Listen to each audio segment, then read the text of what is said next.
Welcome to Shanmugam IAS academy. இன்னைக்கு நம்ம பார்க்க போறது டிக்ளரேஷன் ஆஃப் எமர்ஜென்சி அவசர நிலை பிரகடனம் பற்றி தான் இன்னைக்கு நம்ம பார்க்க போறோம்.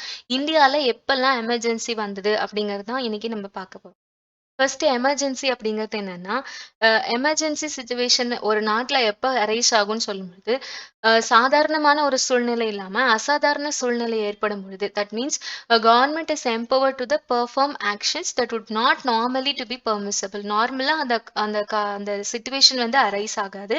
பட் ஒரு அப்நார்மல் சிச்சுவேஷன்ஸ் வந்துட்டு அரைஸ் ஆகும்போது இந்த எமர்ஜென்சி அப்படிங்கறது வந்துட்டு ஒரு நாட்டுல டிக்ளேர் பண்ணுவாங்க. ஸோ கண்ட்ரில டிக்ளேர் பண்ற எமர்ஜென்சி அப்படிங்கிறது என்ன மாதிரியான விளைவுகளை ஏற்படுத்தலாம், so what kind of impact it will be emerge அப்படிங்கறத வந்துட்டு இன்னைக்கு நம்ம பார்க்க போறோம்.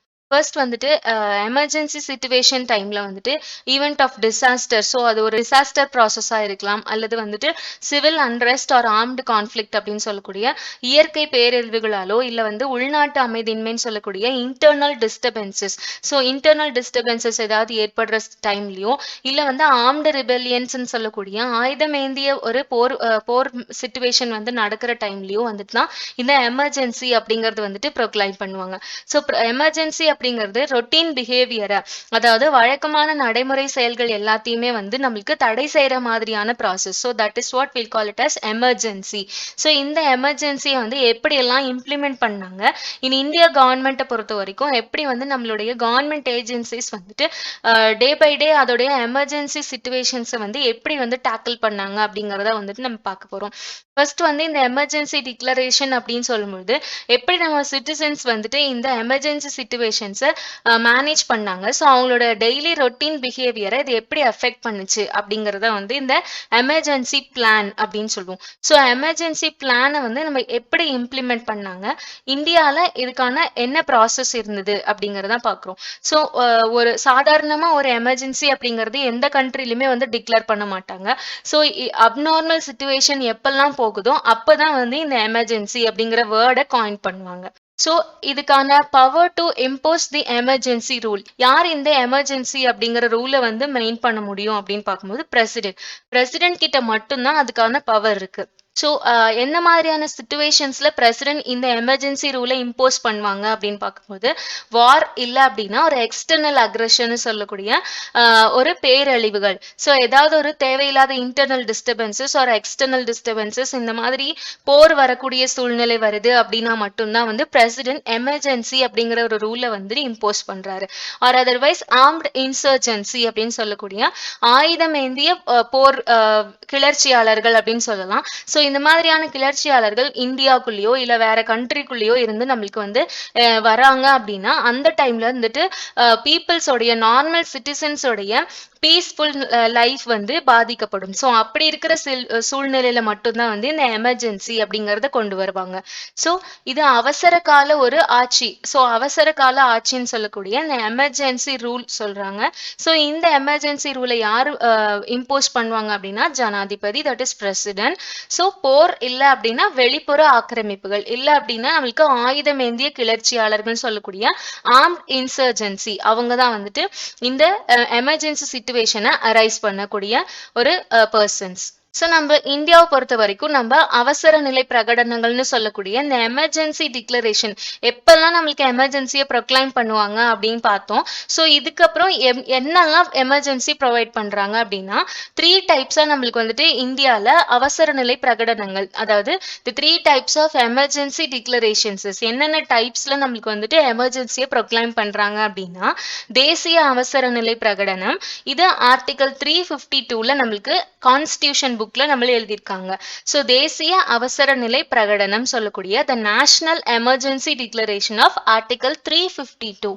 தென் மாநில அவசர நிலை பிரகடனம் சொல்லக்கூடிய 356 article. So state of emergency declaration article 356. நிதி அவசர நிலை பிரகடனம் அப்படின்னு சொல்லக்கூடிய சரத் 360ன்னு சொல்றோம். So declaration of financial emergency article 360. So இந்த 3 டைப்ஸ் ஆஃப் இந்த 3 டைப்ஸ் ஆஃப் எமர்ஜென்சி தான் இப்ப நம்ம பார்க்க போறோம். ஸோ தேசிய அவசர நிலை பிரகடனம், மாநில அவசர நிலை பிரகடனம், தென் நிதி அவசர நிலை பிரகடனம். ஸோ ஃபர்ஸ்ட் நம்ம நேஷனல் எமர்ஜென்சி பார்க்கலாம். ஸோ நேஷனல் எமர்ஜென்சி அப்படிங்கிறது என்னன்னா, the declaration of the national emergency is based upon the occupation or armed insurrections அப்படின்னு சொல்றோம். So occupation or otherwise armed insurrection, ஏதாவது ஒரு வேற கண்ட்ரில இருந்து நம்மளுடைய இந்திய எல்லைக்குள்ள யாராவது ஒரு கண்ட்ரியை சேர்ந்தவங்க நம்மளோட எல்லைக்குள்ள வராங்க, நம்மளுடைய எல்லை பகுதிகளை ஆக்கிரமிக்கிறாங்க அப்படின்னா மட்டும்தான் இந்த நேஷனல் எமர்ஜென்சி வந்து ப்ரொக்ளைம் பண்ணுவாங்க. ஸோ இந்த மாதிரி சிச்சுவேஷன்ஸஸ் எப்பெல்லாம் நம்ம இந்தியாவில் அரைஸ் ஆயிருக்கு அப்படின்னு பார்க்கும்போது 1962, so that is the China war, 1971 that is Pakistan war, 1975 Indira Gandhi was declared a state emergency.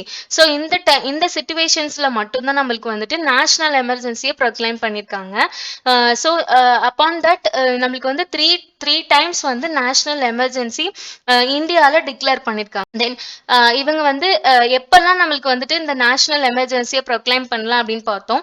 So எப்படியான சிச்சுவேஷன்ல இந்த நேஷனல் எமர்ஜென்சி ப்ரொக்ளைம் பண்ணுவாங்க அப்படின்னா, prime minister of headed, so அவங்க ஒரு ஹெட்டா இருப்பாங்க. பிரைம் மினிஸ்டரோட தலைமையில கேபினட்டோட எல்லா மினிஸ்டர்ஸும் சேர்ந்து எழுதி தரக்கூடிய அந்த ரிட்டன் ரெக்வெஸ்ட், இந்த மாதிரி ஸ்டேட்ல வந்து ப்ராப்ளம்ஸ் அரைஸ் ஆயிருக்கு, ஸோ வந்துட்டு வேற கண்ட்ரில இருந்து நம்மளுடைய எல்லை பகுதிகளை ஆக்கிரமிச்சிருக்காங்க அப்படின்னு சொல்லும்போது தான் பிரைம் மினிஸ்டர் வந்து இந்த கேபினட் மினிஸ்டர்ஸ் எல்லாம் சேர்ந்து ரிட்டன் ரெக்வெஸ்டா பிரசிடென்ட்டுக்கு அனுப்புவாங்க. ஜனாதிபதி கிட்ட வந்து இந்த ரிட்டன் ரெக்வெஸ்ட் எழுத்துப்பூர்வ அந்த அதிகாரத்தோட அடிப்படையில தான் வந்து பிரசிடென்ட் வந்து எமர்ஜென்சி அப்படிங்கறத டிக்ளேர் பண்ண முடியும். ஸோ இந்த எமர்ஜென்சி சிச்சுவேஷனுக்கு நம்மளுக்கு கொடுக்கக்கூடிய இந்த ரிட்டன் ரெக்வெஸ்ட் வந்து போத் ஹவுசஸ் ஆஃப் பார்லிமெண்ட்லயுமே வந்து நம்மளுக்கு வந்துட்டு இந்த எமர்ஜென்சி வந்து அப்ரூவ் பண்ணணும், right? So both the parliament houses தான் என்னென்ன ஹவுசஸ் அப்படின்னா ராஜ்யசபா அண்ட் லோக்சபா. ஸோ ரெண்டு சபையிலுமே வந்துட்டு நம்மளுக்கு இந்த எமர்ஜென்சி ப்ரொக்ளமேஷன் சொல்லக்கூடிய இந்த பிரகடனத்தை நம்மளுக்கு அப்ரூவ் பண்ணாங்கன்னா மட்டும்தான் ஒரு கண்ட்ரில நேஷனல் எமர்ஜென்சி அப்படிங்கறத டிக்ளேர் பண்ணுவாங்க. யாரு அப்படின்னா பிரசிடென்ட் தான் டிக்ளேர் பண்ணுவாங்க. ஸோ இந்த நேஷனல் எமர்ஜென்சி டைம்ல பீப்புளுடைய ஃபண்டமெண்டல் ரைட்னு சொல்லக்கூடிய அடிப்படை உரிமைகள் வந்து தவிர்க்கப்படும். ஸோ அந்த இடத்துல நம்மளுக்கு அடிப்படை உரிமைகள் வந்து மறுக்கப்படுது அப்படின்னு சொல்லணும். ஸோ இந்த நேஷனல் எமர்ஜென்சி டைம்ல மட்டும்தான் நம்மளுக்கு வந்துட்டு ஃபண்டமெண்டல் ரைட்ஸ் ஃபர்ஸ்ட் சஸ்பெண்ட் ஆகும், right? So 6 liberties are automatically suspended. இந்த லிபர்ட்டிஸஸ்னு சொல்லக்கூடிய எல்லா ஃப்ரீடம்ஸும் நம்மளுக்கு ஆட்டோமேட்டிக்கலா சஸ்பெண்ட் ஆயிடும். பட் பர்சனல் லிபர்ட்டின்னு சொல்லக்கூடிய அந்த ரைட் டு லைஃப் மட்டும் நம்மளுக்கு வந்து ஒரிஜினல் கான்ஸ்டிடியூஷன்ல இருக்கிறதுனால ஸோ அதை நம்மளுக்கு சஸ்பெண்ட் பண்ண முடியாது. பட் இந்த சிச்சுவேஷன் ஆஃப் 1977ல இந்திரா காந்தி பிரைம் மினிஸ்டரா இருந்த டைம்ல அவங்க இம்போஸ் பண்ண அந்த எமர்ஜென்சில இந்த ரைட் டு லைஃப் அப்படிங்கிற எந்த ஒரு ஃபண்டமெண்டல் ரைட்டும் கூட நம்மளுக்கு வந்து சஸ்பெண்ட் ஆச்சு அப்படிங்கிறது வந்துட்டு ஹிஸ்டரி. ஸோ இந்த நேஷனல் எமர்ஜென்சி வந்து நம்மளுக்கு 3 டைம்ஸ் டிக்ளேர் பண்ணிருக்காங்க இன் இந்தியா. ஸோ என்னென்ன டைம் அப்படின்னு பார்க்கும்போது இன் இந்தியா 1962 டு 1977 வரைக்கும் 3 டைம்ஸ் வந்து இந்த தேசிய அவசர நிலை வந்து பிரகடனப்படுத்தியிருக்காங்க.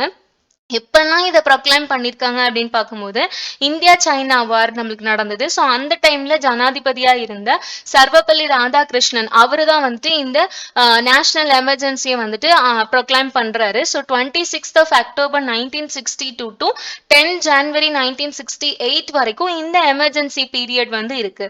ஸோ இதுதான் first emergency in India, in independent India, right? So then India Pakistan. So ரெண்டாவது டிக்ளரேஷன் எப்போ, இந்த எமர்ஜென்சி டிக்ளரேஷன் எப்போனா இந்தியா பாகிஸ்தான் வார் நடக்கிறப்போ. So east Pakistan west Pakistan இந்த டிஸ்பியூட் நடக்கிற டைம்ல 3rd December of 1971 to 21st March 1977 வரைக்கும் ஜனாதிபதியா இருந்த வி கிரி அவர் தான் வந்து இந்த நேஷனல் எமர்ஜென்சியை வந்து ப்ரொக்ளைம் பண்றாரு. So this is second national emergency declaration, right? So then third வந்து உள்நாட்டு பாதுகாப்பு சட்டத்தின் பராமரிப்புன்னு சொல்லக்கூடிய maintenance of internal security act. So அந்த மிசா சட்டம் அப்படின்னு இந்திரா காந்தி கொண்டு வந்தாங்க. ஸோ அதுதான் வந்து தேர்ட் எமர்ஜென்சி ஆக்ட். ஸோ இந்த எமர்ஜென்சி டிக்ளரேஷன்ஸ் வந்து ஃபைனல் எமர்ஜென்சி டிக்ளரேஷன் சொல்லலாம். ஸோ இந்த மெயின்டெனன்ஸ் ஆஃப் இன்டர்னல் செக்யூரிட்டி, உள்நாட்டுக்குள்ள இருக்கிற பாதுகாப்பு வந்து சரியில்லை அப்படிங்கிறதுக்காக கொண்டு வரப்பட்டதான் வந்து இந்த maintenance of internal security act. உள்ளுக்குள்ளேயே இருக்கிற நீதித்துறை அமைப்புக்கும் சட்டசபைக்கும் இடைப்பட்ட இருக்கிற மோதல்லாம் இயர்ல நடந்ததுதான் வந்து இந்த maintenance of internal security act. So அந்த டைம்ல ஒரு பெரிய நேஷனல் எமர்ஜென்சி கிரியேட் ஆச்சு.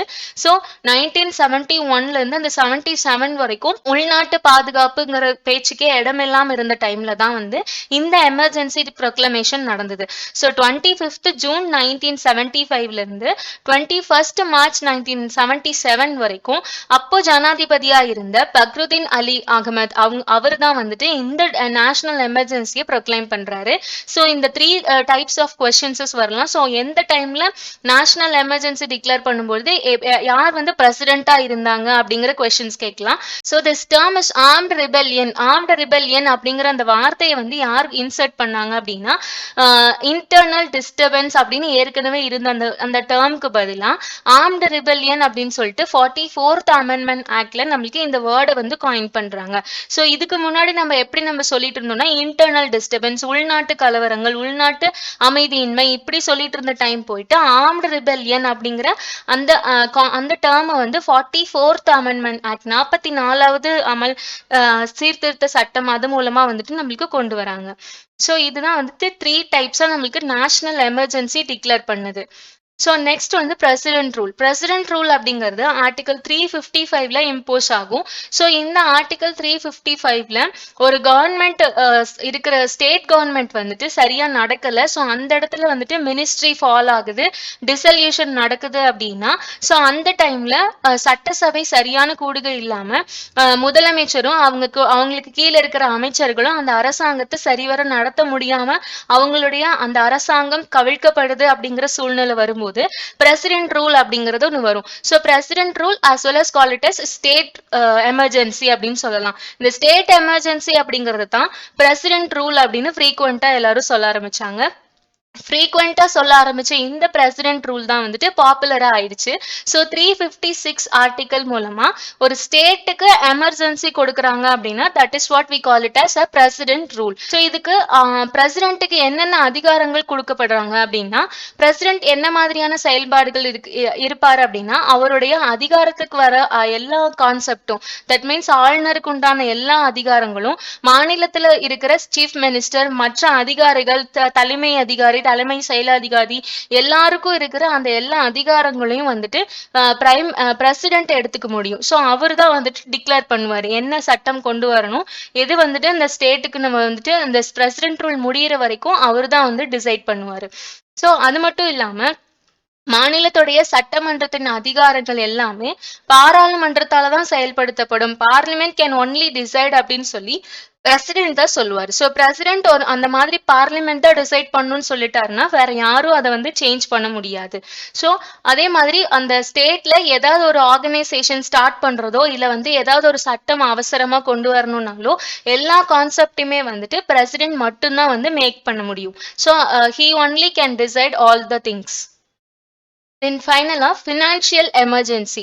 ஃபினான்ஷியல் எமர்ஜென்சி அப்படிங்கிறது ஆர்டிகல் 360ல நம்மளுக்கு எம்பவர் பண்றாங்க. ஸோ நம்மளுடைய கான்ஸ்டியூஷன் ப்ரொக்ளைம் பண்ணும்போதே ஃபினான்ஷியல் எமர்ஜென்சியை வந்துட்டு சாட்டிஸ்ஃபை பண்ற மாதிரியான ஆர்டிகல் தான் வந்து ஆர்டிகல் 360. ஸோ ஃபினான்ஷியல் எமர்ஜென்சி அப்படிங்கிறது என்னன்னா ஒரு கண்ட்ரியில நம்மளுக்கு ஃபினான்ஷியல் ஸ்டெபிலிட்டி இல்லாம அதாவது நிதிநிலை வந்து நெருக்கடியாகிற சூழ்நிலை வர சான்சஸ் இருக்கும். ஸோ அந்த மாதிரியான situations or otherwise credit of இந்தியான்னு சொல்லக்கூடிய நம்மளுடைய நிதி நிலைமை வந்து போதுமானதா இல்லாம கடன் வாங்கி நம்ம வந்து செலவு செய்யற மாதிரியான பொருளாதார சூழ்நிலைகள் இருக்கு அப்படின்னா அந்த டைம்ல தான் வந்து ஆர்டிகல் 360 சொல்றாங்க ஃபினான்ஷியல் எமர்ஜென்சி அப்படின்னு. ஸோ இந்த மாதிரியான சிச்சுவேஷன்ஸ் வரும்பொழுது இந்த சிச்சுவேஷனையும் ஃபினான்ஷியல் எமர்ஜென்சி அப்படின்னு டிக்ளேர் பண்றது யாருன்னா பிரசிடென்ட் தான். So president can only decide those the financial emergency are not. So financial emergency என்னெல்லாம் இம்பாக்ட் பண்ணும், எப்படியான விளைவுகளை ஒரு கண்ட்ரியில கொடுக்கும் அப்படின்னா the extension of the executive authority of the union over the financial matters of states. So ஸ்டேட்டோடைய எல்லா நிதி விவகாரங்கள் எல்லாத்தையுமே வந்துட்டு ஒன்னா இணைச்சு சென்ட்ரல் கவர்மெண்ட் யூனியன் வந்துட்டு எடுத்துப்பாங்க. ஸோ ஸ்டேட்டுக்கு அந்த இடத்துல பவர்ஸ் வந்துட்டு மறுக்கப்படுது. ஸோ அந்த மாதிரியான சிச்சுவேஷன் அரைஸ் ஆகும்.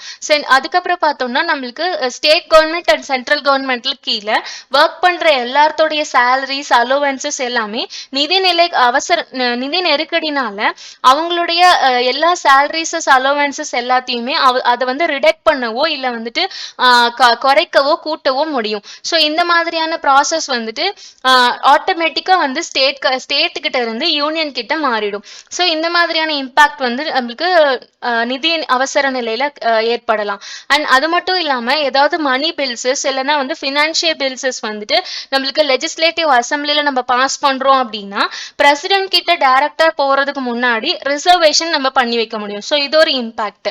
தென் ஃபைனலா வந்துட்டு எந்த ஒரு தொழில் சங்கமா இருந்தாலும் சரி அது வந்து சுப்ரீம் கோர்ட்டோடைய ஆர்டர் மூலமா மட்டும்தான் வந்து நம்ம வந்து பிரசிடென்ட் தான் வந்துட்டு எல்லாத்தையுமே அந்த சேலரிஸஸ் அண்ட் அலோவன்சஸ் எல்லாத்தையும் ரிடக்ட் பண்ண முடியும். ஸோ சடனா அந்த மாதிரியான ஒரு ரிடக்ஷன் வந்துட்டு ஏற்பட சான்சஸ் இருக்கு.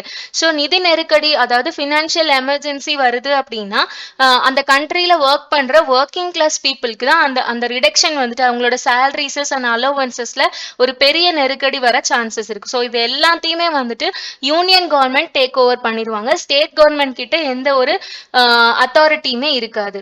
தேசிய அவசர நிலை பிரகடனம் மற்றும் மாநில அவசர நிலை பிரகடனம் மற்றும் நிதி அவசர நிலை பிரகடனம் இது மூணையுமே நம்ம எப்படி வந்து இந்த பாராளுமன்றத்துல அங்கீகரிக்கிறாங்க அப்படிங்கறத இப்ப பார்க்க போறோம். சோ பாராளுமன்றத்துல எப்படி இந்த மூன்றையும் அங்கீகரிக்கிறாங்க, இதுக்கான ஒப்புதல் எப்படி வாங்கணும் அப்படின்னா அவசர நிலை பிரகடனம் அப்படின்னு சொல்லும் பொழுது நேஷனல்